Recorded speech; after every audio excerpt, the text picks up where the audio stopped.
It is my honor to welcome back Dr. Andrea Hoggensfeld, Dr. Maria Dove, and Dr. Carrie McDermott Goldman. I cannot count how many times uh like the three of you have been on the podcast, so it just might as well be hashtag like the Malloy Professors podcast. So welcome back, Dr. Dove, Hoggensfeld, and Goldman. Thank you so much. Thank you for having us. It's wonderful to be back and to chat about our new book. Called The Nine Dimensions of Multilingual Learners, Scaffolding for Multilingual Learners. I'm so excited for this because when we talk about multilinguals, we always think about scaffolding and asset space. And when you had nine dimensions, I'm like, oh, there are nine? I only have like one. So like I'm excited to hear like the other eight. So let's get started with the podcast. First, every book has a seed. What was the seed for this book? Well, interestingly enough, the book is dedicated to Dr. Rita Dunn. She was at St. John's University, and we all did our doctoral work there at different times.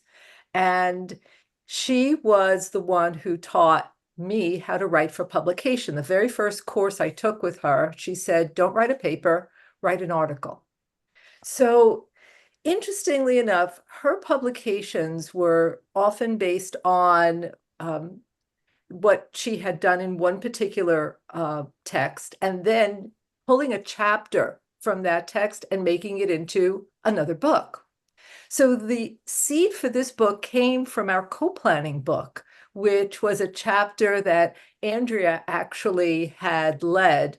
And we were looking at the different dimensions, going back to WIDA, there were like 3 dimensions from WIDA.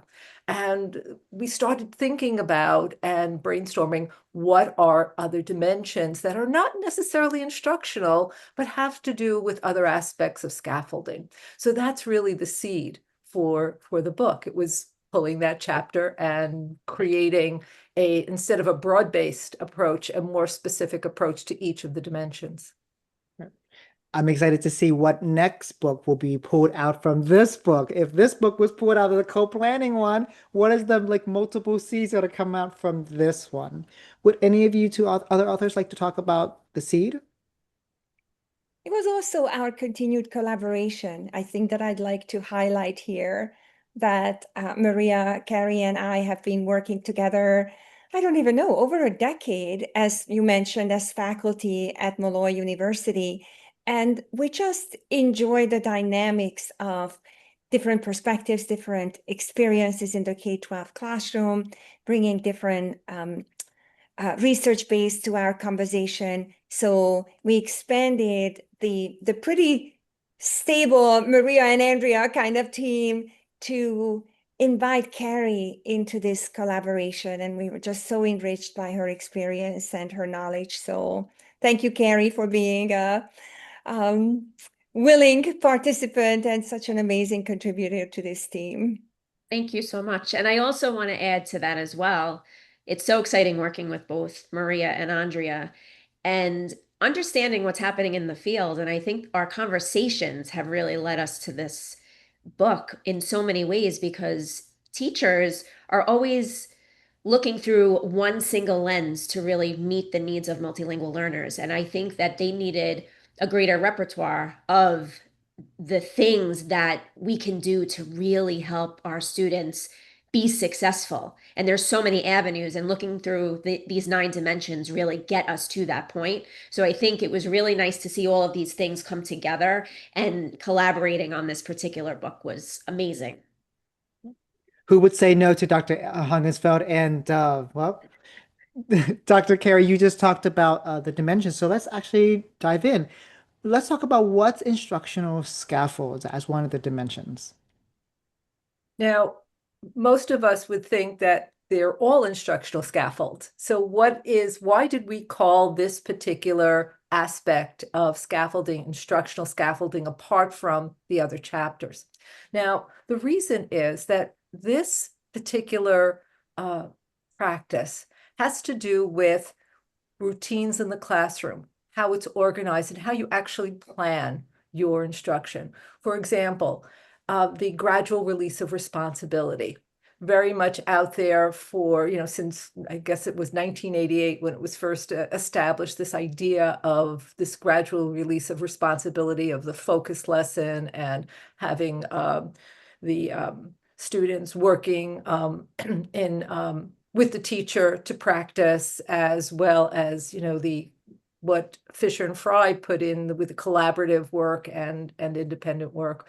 And it was interesting that I started actually using the gradual release of responsibility when I started co-teaching, because we needed a certain structure for our co-teaching team. So students needed to be better aware of the routines of the classroom, and that gave structure, as well as the co-teachers knew what their roles were in the different aspects of the gradual release of responsibility. So routines and organization are really the crux of the instructional scaffolding practices. Would any of you other two authors like to share an example or add on to what Maria talked about in instructional scaffolds? I just like to add, building upon what Maria said, that all of our scaffolding strategies or these dimensions apply to all program models. So whether you have a standalone program, a co-taught program, a dual language, enrichment, immersion program. So there's so many ways that our multilingual learners are developing their multilingual capacities. And what's unique about this book, maybe also circling back to that notion, that seed, is that we're no longer limiting our focus on collaboration and co-teaching, even though we continue to be championing the idea that all of these strategies work even better if there is continuity and consistency, and if all teachers become well-versed in what these multidimensional strategies are. Because when we think about multilingual learners, teachers often say, okay, here are your kids, go fix them. I'm like, whoa, wait, there's nothing to fix, and let's work on them together, because they're going to be in your classes more than they're going to be in the quote unquote ELD classes. Exactly. So let's move to the next dimension of linguistic scaffold. So what is it? And let's give, there are examples you can share. Sure. Well, linguistic scaffolds are our bread and butter, as ELD, EAL, ESL, ELL, MLL, all of those acronyms that are out there as specialists, as well as classroom teachers, because we seem to be focusing a lot on our students' language and literacy development. So when we think about linguistic scaffolding, we would want to focus on the one hand, the three dimensions, again, we're using the word dimensions, or the three levels, that was the term previously used, of academic language. And that would be word, sentence, and discourse. So when we scaffold linguistically, or from that language-based approach, then we're going to be focusing on vocabulary development. We're going to be structuring fluency through sentence level work, as well as guiding our students to access complex academic text. Another way to think about linguistic scaffolding is around the previously called receptive and productive language skills. Now we tend to use the WIDA terminology, which is interpretive and expressive language skills. So just a little refresher for your listeners, because I think we have to also keep reminding ourselves that our field is evolving. There are new ways that we name concepts that we're very familiar with. So when we talk about interpretive language domains, that's the new term for receptive, because we're interpreting. We're not just passive recipients. So those would be listening, reading, and visually accessing information. And then the expressive domains will be, again, when we are using the language more proactively, the old terminology was productive skills, and those would be speaking, writing, and visually representing. So when we think about linguistic scaffolding, all of the above. So that, I think, is a very long chapter in our book, because there's so many examples that we could give on how to use linguistic scaffolds. But there's one more very special dimension here, or strategy around here, which is to honor and build upon our students' multilingual capacities and skills, and to use translanguaging pedagogy. And I'm going to surprise you, Tan, because the example that we want to give to your listeners is the one you gave us, and we highlighted in the book.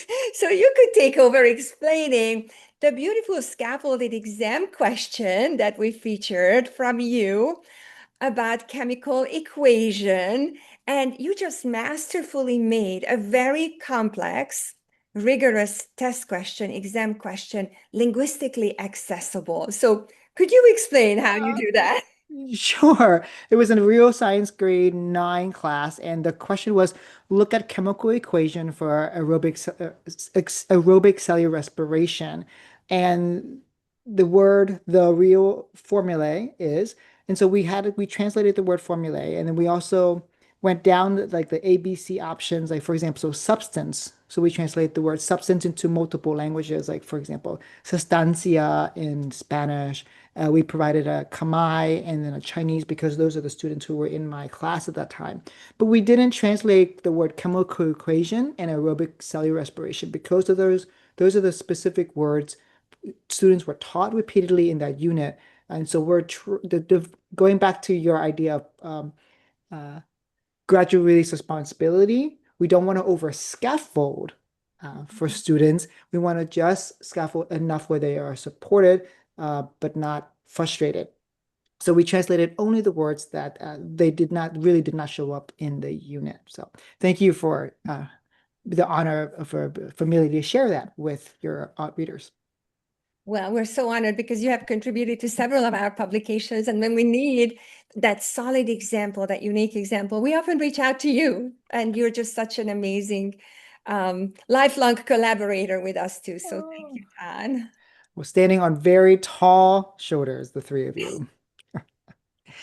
Maria, Carrie, would you like to anything to add to the linguistic scaffold since it is the bread, like Andrea said, the bread and the butter of our field? I just want to add that I don't often think that teachers really know how to address the linguistic aspect. I think when we say the word linguistics, people get a little nervous. And so they don't really know how to address that. And I do really think that that's the crux of everything that we do. So I love how this brings together what teachers can do in the classroom to really help students develop language in an authentic way so that they're developing that and their conceptual knowledge along the way throughout the classroom. And it gives them tangible examples of how I can just, bring this right in and I can make it work within my class. So I love that piece of it too. Maria, do you want to add anything? You're No, good. Okay. I love what Carrie had to say. I always think about when we ask teachers about teaching, let's say, academic language, they usually say, "Oh yeah, I teach vocabulary."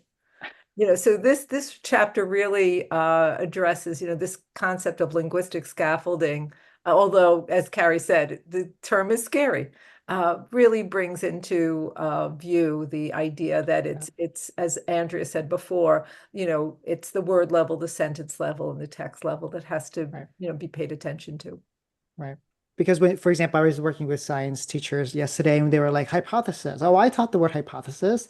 You assigned the word hypothesis, but that's the vocabulary level. But how does it start in a sentence? It always starts with if, dot, dot, dot, then.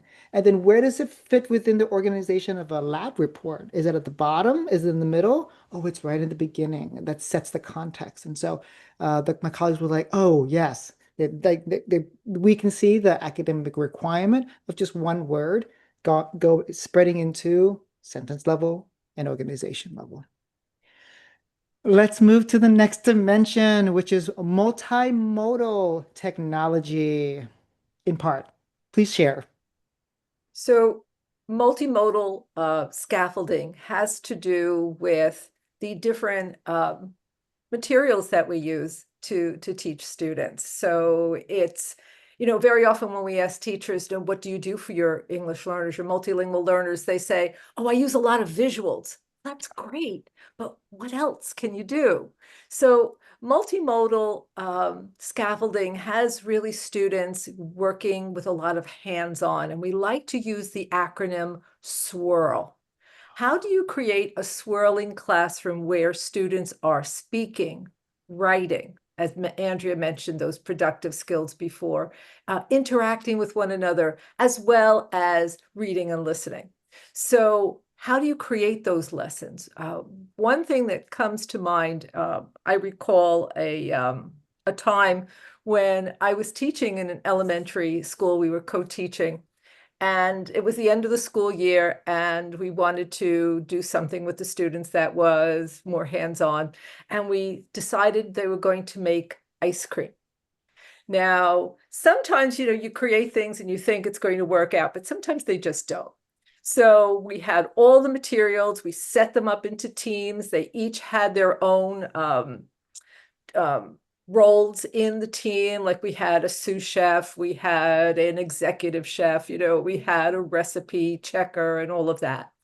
And so they all had their roles and they all created the ice cream, and it was going really well, but it was a very hot day. We had no air conditioning, and the humidity caused such condensation in the outside, because you would put ice and salt in one bag. You use two plastic bags, and in the other bag you would put the milk or cream and sugar and vanilla flavoring. And then the children had to shake it. And as they were shaking it, the bags were falling out of their hands because there was condensation. And was, interestingly enough, we thought it was going to be a combination math lesson and have a real authentic, opportunity for students to discuss. And it became a science lesson in the turn. So sometimes you can make things happen and that's why like flexibility is so critical with the success of using scaffolded practices. Right. I'm sure those kids remembered that lesson because it was so hands-on, but it's also they could taste the results of that lesson afterwards. Yeah. Andrea, Carrie, would you like to add anything about multimodal? When I think of multimodal, I like to build on Jennifer Hammond's work on message abundancy. And I have to bring in, because that happens to be my favorite word. Maria and Carrie knows that I just love the way it bounces off my lips. Just message abundancy. That it's not just one way of teaching that vocabulary or teaching that science lesson or any kind of content or language, but providing those multiple access points through multiple modalities, multiple modes of expression. So bringing together that type of hands-on learning. I actually have a high school example from Nicole Sabisky's classroom that I was just so impressed the way she was teaching Julia Alvarez's In the Time of the Butterflies. And her main focus was also to teach about the 6 forms of courage: physical, social, intellectual, spiritual, moral, and emotional. So you don't ever compromise rigor. That's why I love this high school lesson, as she was working with her multilingual learners in this integrated ELA class. And she invited her students to take digital notes in their digital notebooks about representations of these 6 forms of courage as they came across the novel. And they took a lot of sketch notes.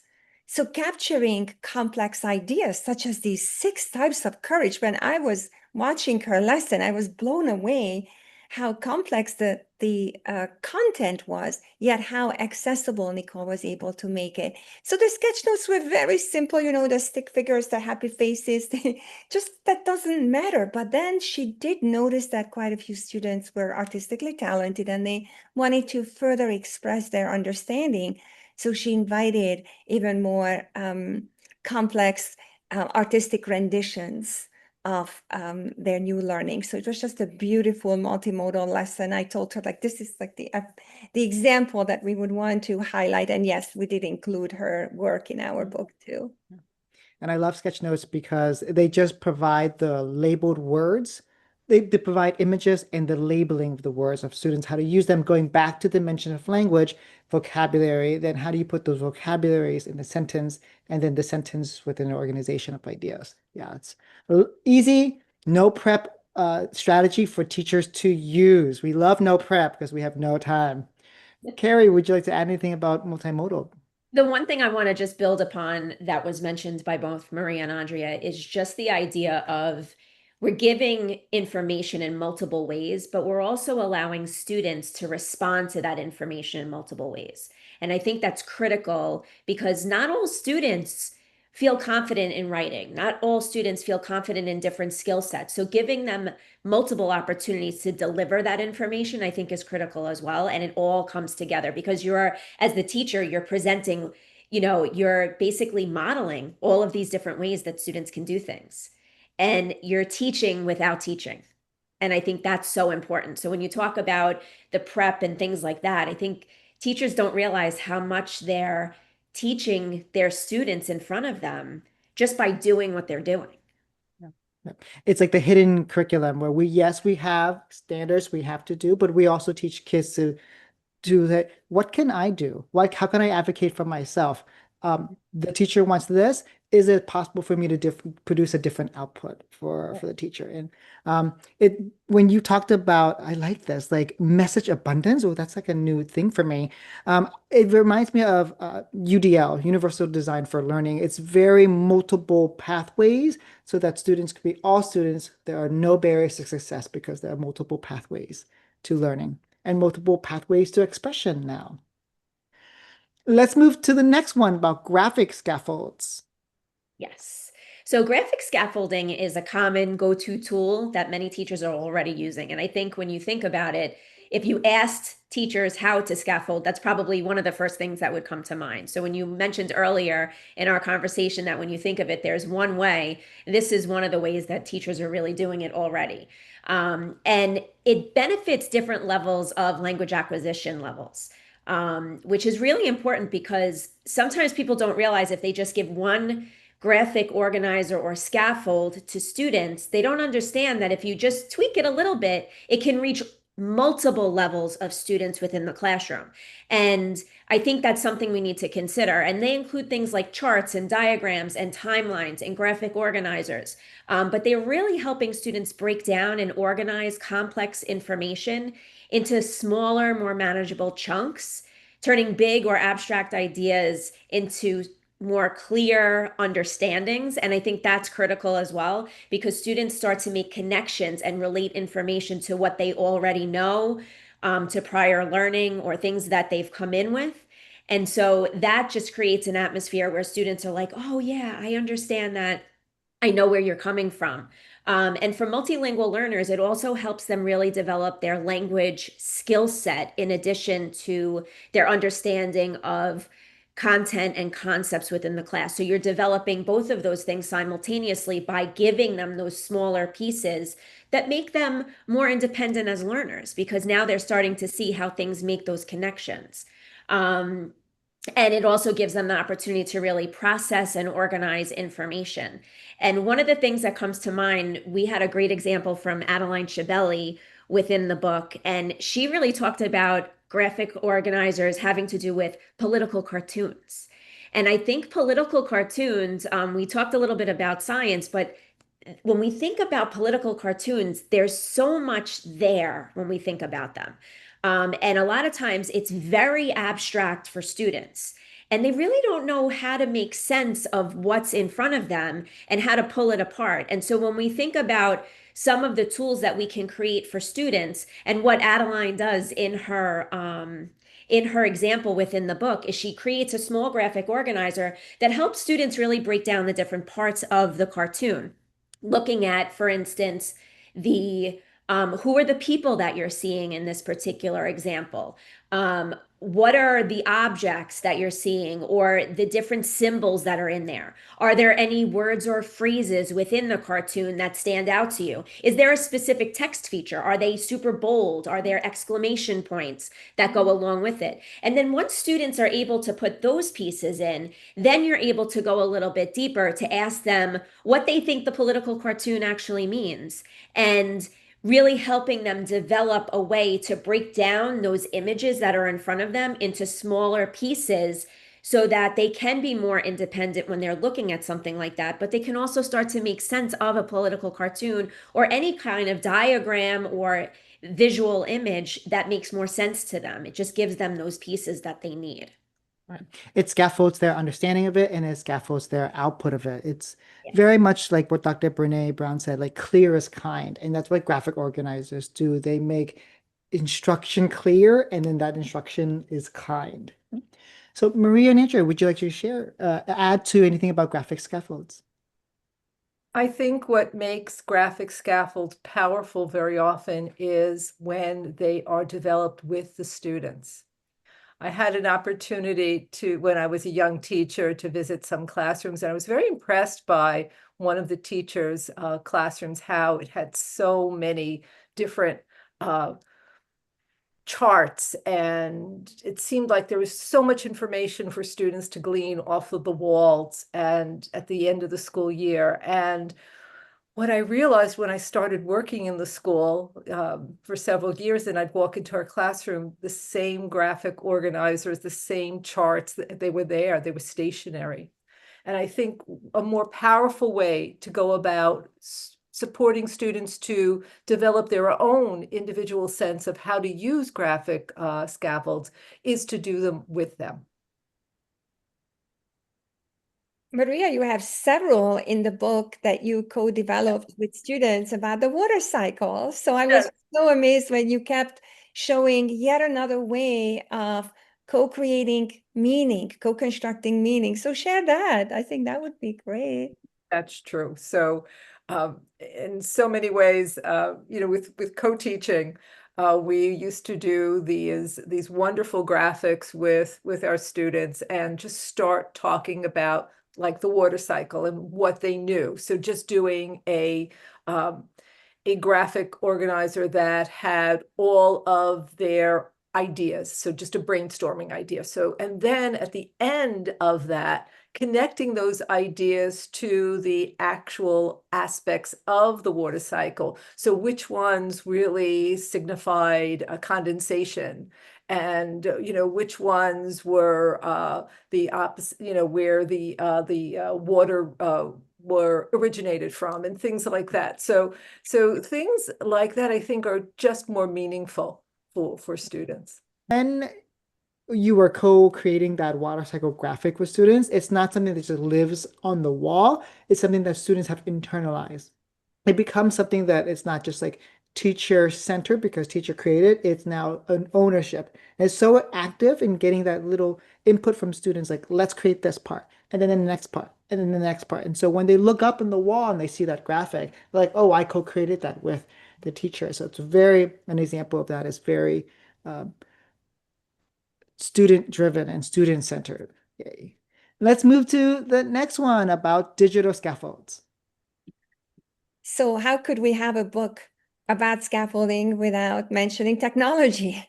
It's impossible. And of course, we recognize the value and the impact of digital tools, technology tools, anything from interactive presentations to ebooks to language apps, translation resources, digital whiteboards, or artificial intelligence. And what we try to do in this chapter is to highlight how these digital tools could be used as scaffolds.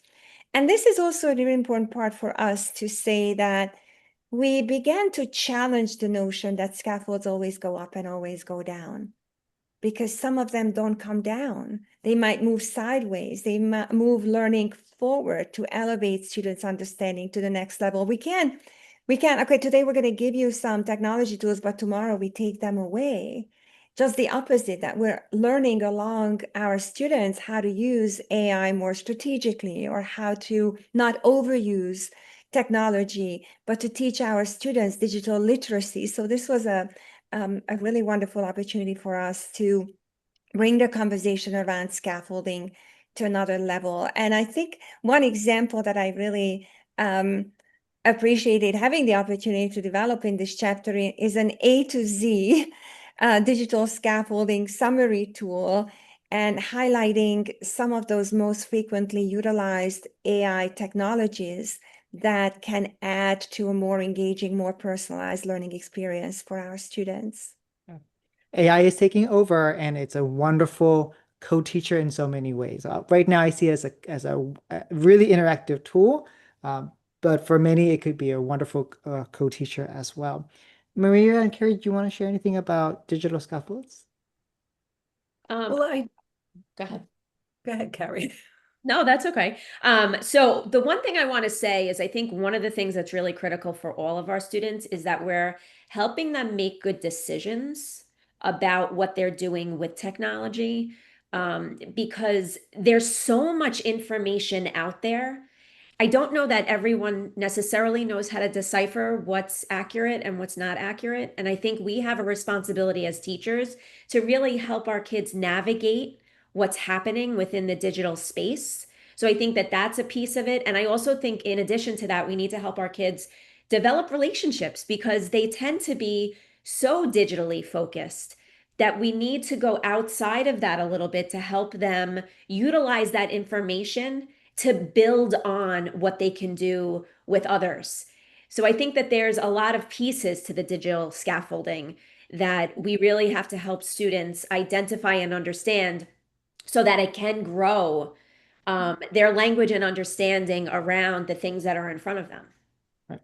I think in your other book, Andrea, with two other authors about the ELL Frontier, the technology book, you talked about the SAMR model and how you say like there are different levels of technology integration, and it's not it's one is can be a replacement for a piece of paper in the chalkboard, but getting connected to Carrie, can we reimagine technology so that it is interactive for students? And that's what you were saying there. Maria, you wanted to add something. I just wanted to add that this is an area where professional learning needs to be a continuous part of who we are as teachers, because it's always shifting. There's always a change, and using, for example, I used to love using Jamboard. Jamboard is no more. So like now looking for replacements for what I did. So it is a little bit labor intensive at times, but it's important to really stay abreast of the amount of technology that's available for students to really support their learning. Right. Just as our field evolves, technology evolves with it to help our practice. You were speaking about interactive, Carrie, so let's move to that one. What's interactive scaffolds? So interactive scaffolds basically incorporates the purposeful opportunity for students to utilize conversation and real collaboration skills to basically learn how to interact with others. And when I say others, it could either be another peer, it could be a teacher, it could be in small group interactions, it could be in the whole class. So it could be within the classroom environment, or students could be also working with people outside the classroom environment where they might be interviewing somebody from the outside.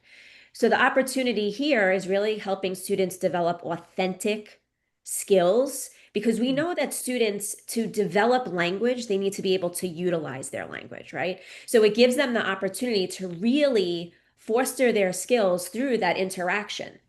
It gives them the opportunity to kind of take a step back and make mistakes and be okay with that and have the opportunity there to kind of build on what a teacher has given them. So if I give a student a sentence frame or a sentence starter, it gives them the place to begin and allows them to grow from there. And we can also develop that in ways that it meets the student's needs at different levels.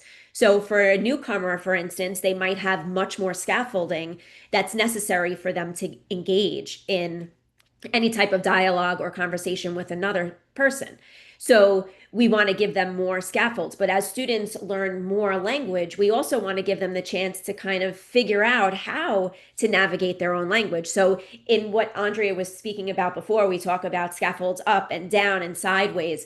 We also need to think about here, how do we give them those opportunities to kind of take those risks to dig deeper into those skill sets? And I think that can be a little bit of a challenge for some of our students. And when I think about some of the questions that I get from teachers in general, one of the things that they always mention is, I have multilingual learners in my classroom, and in a whole class setting, I don't know how to get them to interact with other students, and I don't want to force them to do it because I don't want them to feel uncomfortable.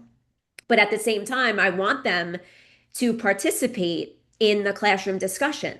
So how do I do those things? And one of the things that I always mention to teachers is a couple ways to think about that. One is you might consider giving students specific index cards that give them a sentence starter or a frame and let them know that they understand that information. And during the class, you're going to be calling on them. You want them to be prepared for that conversation and you feel confident in their skills. So it boosts them up and makes them feel good about what they're doing, but it also gives them a stepping point as to how to participate. You're not just leaving them out there to figure it out. And then also doing things like brain breaks, giving students, asking a question, and typically the students that know the answers are going to immediately raise their hand. But giving a brain break allows everyone, it creates a culture of questioning within the classroom where you're having everybody take that 60 seconds to think about an answer. So you're embedding the wait time into the culture there. So you're giving your students the opportunity to really pause, think about their response, and be able to raise their hand in real time without being 2 or 3 questions ahead. And I think that that's critical when we think about the interaction. So there are a lot of different ways to think about how to scaffold interaction. And a lot of times we talk about, the turn and talk. And I'm going to ask Andrea to explain maybe the salsa that we had from one of our teachers, but it's similar to a turn and talk. And we oftentimes use that in the classroom, but we can also step it up a notch and include different things to help our students really be able to engage in that conversation so that it makes sense to them and it becomes part of who they are. It becomes personal. So I don't know, Andrea, if you want to talk about that. Sure. That's a really cool example, the salsa. Yes, it's just a creative idea that we highlighted and celebrated from Alexis Tucker, who is an elementary ELD specialist in Massachusetts. And the school slogan is "Let's talk about learning." She has a lot of students who speak Spanish, so she adjusted it a little bit. And instead of "Let's talk about learning," she said "Let's taco about learning." So it's a turn and taco instead of turn and talk protocol. And then to add yet another unique flavor, so to speak, I'm not really playing this all out, celebrating Alexis. She introduces the activity to the kids like this: "Are you fiesta ready?" And when she says that, the students respond, "Ready to turn and taco."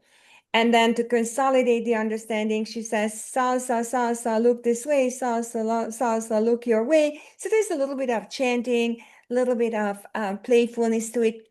But what fiesta means is an anchor chart that she co-created with her students, and that's what we're able to feature in our book. So it's like a mnemonic device. F stands for face your partner. I is interruptions away. E is eye contact. S is sentence frames.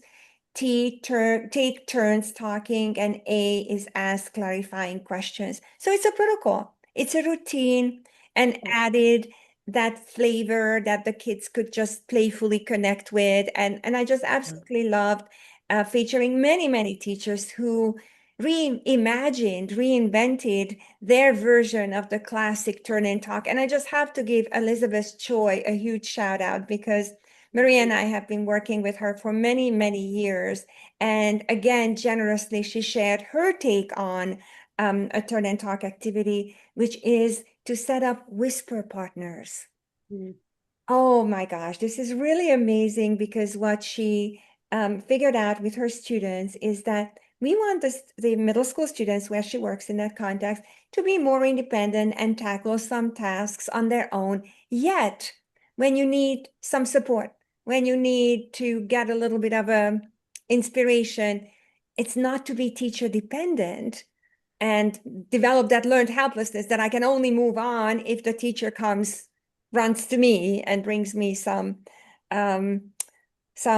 answer to my question. So the whisper partners that she sets up allow the students to check in with each other to make sure that everybody is on track. And she has this all as an anchor chart with, does this look correct?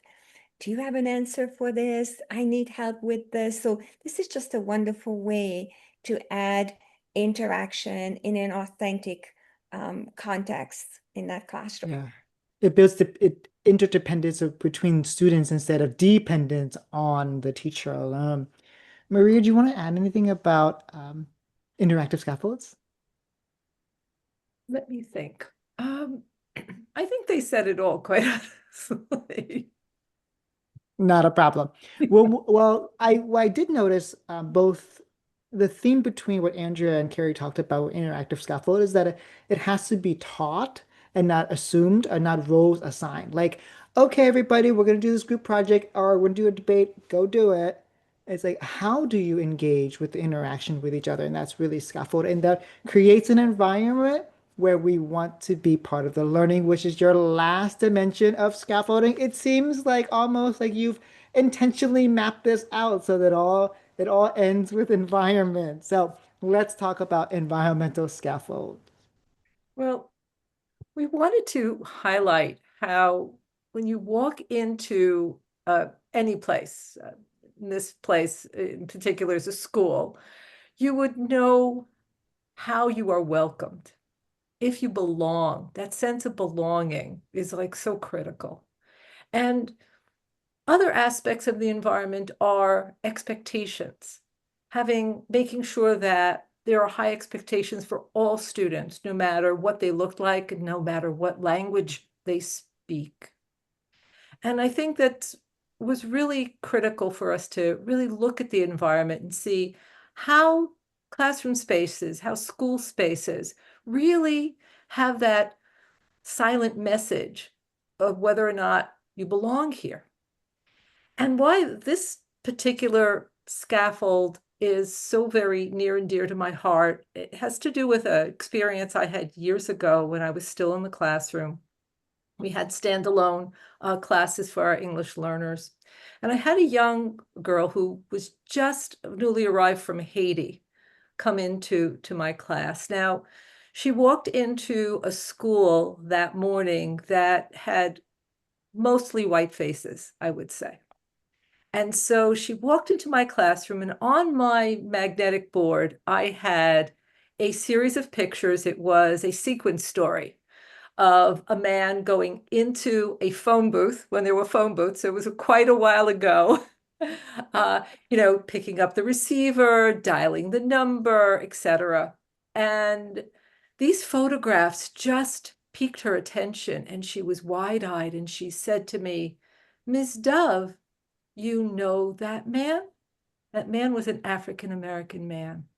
She saw a face in the classroom that looked like hers. And it gives me chills when I still tell the story, because after that lesson I did that day, I started to look at what was in my classroom, what was welcoming to all my students. And I realized there wasn't much. What I had focused on was making sure that my curriculum for my English learners was integrated with the general education curriculum for the grade level. And all the novels, all the pictures on the novels, everything had predominantly white faces. So I started to really rethink what it was that really helped the environment, to focus on the environment and what they were reading, what they were seeing, and to see themselves in the curriculum and in the school. I was going to say something, but I was listening to you and I forgot. Oh, wait, 1 second. I bet your student just felt seen just by seeing that one picture, right? And that makes her feel like she belongs in the school. Ugh, it all takes just a little. And I love that you're such a reflective teacher. That you looked back and you said, "Wait, is my curriculum, is my environment actually reflective of all the students?" And you made a change to do that. So that's like why you're an exceptional teacher. Andrea and Carrie, would you like to add anything about environmental scaffolds? I just want to say that you just mentioned, Tan, the reflection piece.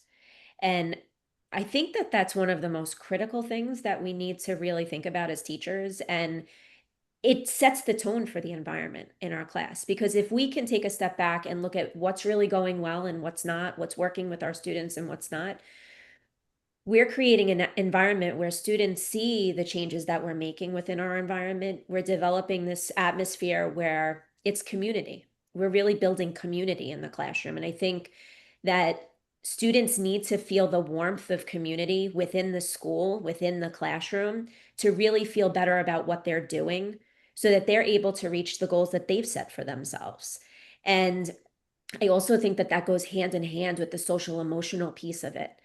So we talk about environmental from not just the perspective of the academics, but also from the perspective of the social emotional piece where students really need to feel comfortable and feel good within their own skin. And when they're seeing pictures on the wall or pictures on the board that are a reflection of who they are, they feel like they can be that person. They feel like they can connect with the people that they're seeing. And so I think we all need to take that check to say, are we tapping into all the students that we have sitting in front of us? And am I creating the environment for them to feel like they belong? It's a wonderful question to always ask ourselves. Am I creating a environment where students feel like they belong, right? Because I remember in the internet or social media, someone said Maslow's before Bloom's or Bloom's before Maslow's. Which Maslow. one is that?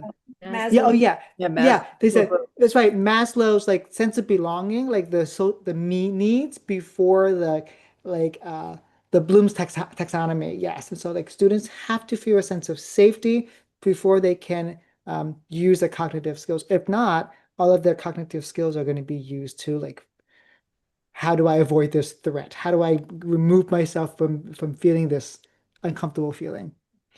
Andrea, do you want to take us out?